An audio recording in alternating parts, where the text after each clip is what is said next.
This story now moves deeper into the unfolding prophecy as the world begins to shift toward deception, control, and the fulfillment of what was written. Chapter 4, The Mark.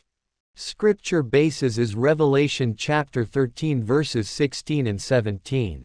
And he causeth all, both small and great, rich and poor, free and bond, to receive a mark in their right hand, or in their foreheads, and that no man might buy or sell, save he that had the mark, or the name of the beast, or the number of his name. Weeks passed, but the world did not heal. It adapted.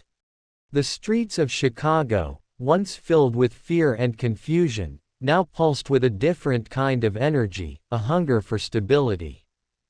People wanted answers, and the World Council was ready to give them.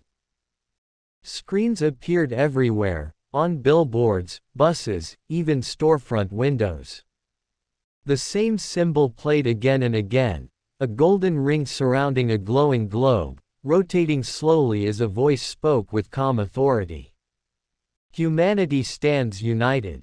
The time for division has ended. One world, one peace, one identity. The Unity Initiative, as it was called, promised a solution to global panic. It began with a digital identification program called the Seal, a small, scannable imprint placed on the hand or forehead, linking every citizen to a new system of safety, health, and financial access. It was mandatory, the council said, for the protection of all. Elias stood in a long line outside the city's registration center, watching as people shuffled forward one by one. Each carried the same look, a mix of weariness and blind relief. A woman behind him whispered to her husband, "Finally, we'll be safe again."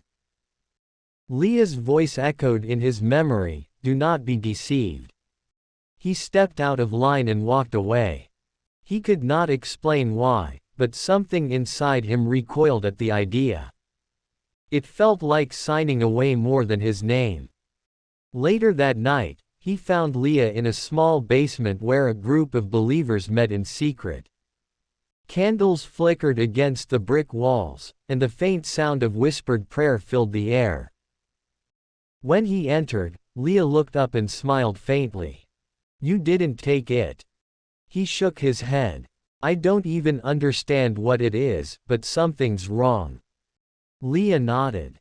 Revelation says the world will follow a system that seems good, but it's a snare.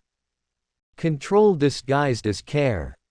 She opened her Bible, the pages worn and marked with notes. Revelation 13, she read softly. "And he causeth all to receive a mark, and that no one may buy or sell unless they have it." Elias sat quietly, the flickering light painting shadows on his face. "They're calling it the seal," he said. "And they're saying without it, people won't have access to their money or homes. Some of the officers are already taking it. They're marking themselves with something they don't even understand." Leah closed her Bible. "The beast doesn't come with horns, Elias. He comes with hope that isn't holy." The words struck him harder than he expected.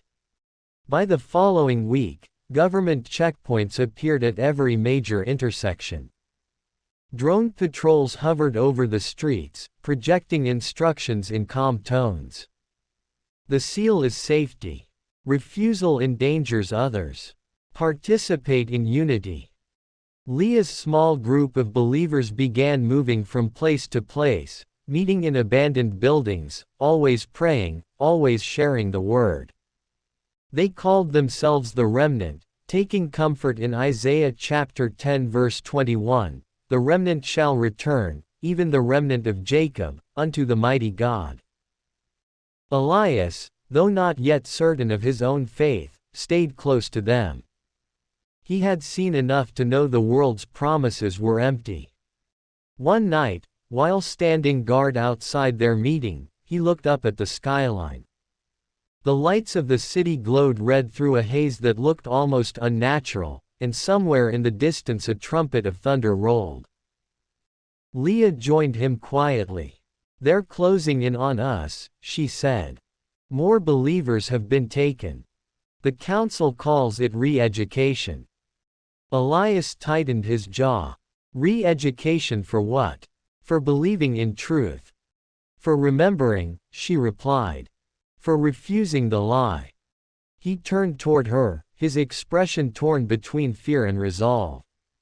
What happens if they find us? Leah's eyes softened. Then we stand. We were left behind for a reason, Elias. To be witnesses.